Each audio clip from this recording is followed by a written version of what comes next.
बद्रीनाथ धाम की जानकारी। नमस्कार, मैं भरतनाथ लाड़ आपका स्वागत है मेरे शिवाय मल्टी यूट्यूब चैनल में। आपके लिए लेकर आया है जानकारी।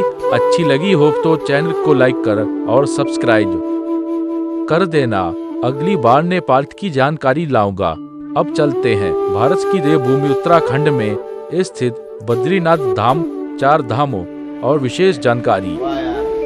चलो इधर देख सकते हैं काजू तला जा रहे हैं। विजय भाई काजू तल रहे हैं, एकदम सॉफ्ट।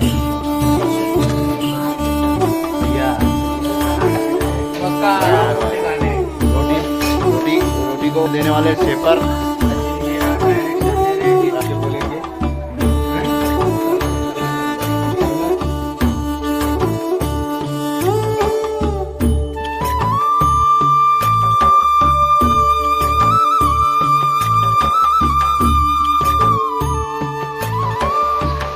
पहुंच गए हैं जहाँ जाम लगा हुआ है, जहाँ पर लैंडस्लाइड हुई थी। वहाँ से पैदल जा रहे हैं, पैदल जाकर आगे शेयरिंग टैक्सी लेकर बद्री विशाल के दर्शन करना है। जय श्री बद्रीनारायण। ये वो जगह है जहाँ पर लैंडस्लाइड हुआ था, वो जोशीमठ के पास में देख सकते हो कितना बड़ा रोड लैंडस्लाइड हुआ था। इधर से कर हम जोशीमठ पहुंच गए। जोशीमठ से हमारी यात्रा प्रारंभ होती है बद्रीनाथ के लिए। चलो मैं लेकर चलता हूँ आपको बद्री विशाल की यात्रा पर। हिंदुओं के 4 प्रमुख बद्री के धामों में से एक है। यह धाम उत्तराखंड के चमोली जिले में अलकनंदा नदी के तट पर समुद्र तल से लगभग 300 मीटर 827 मीटर की ऊंचाई पर बसा हुआ है। बद्रीनाथ मंदिर भगवान विष्णु को समर्पित है और इसे श्री बद्री नारायण मंदिर भी कहा जाता है। ऐतिहासिक धार्मिक महत्व। पौराणिक मान्यताओं के अनुसार भगवान विष्णु ने यहाँ तपस्या की थी।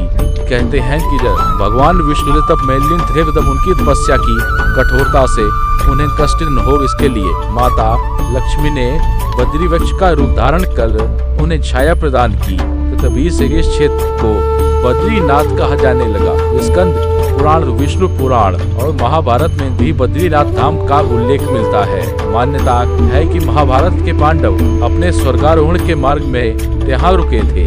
यही कारण है कि बद्रीनाथ धाम केवल एक तीर्थ स्थल नहीं बल्कि आस्था और इतिहास का संग माना जाता है। मंदिर की संरचना। बद्रीनाथ मंदिर का निर्माण लगभग 9वीं शताब्दी में आदि गुरु शंकराचार्य ने करवाया था।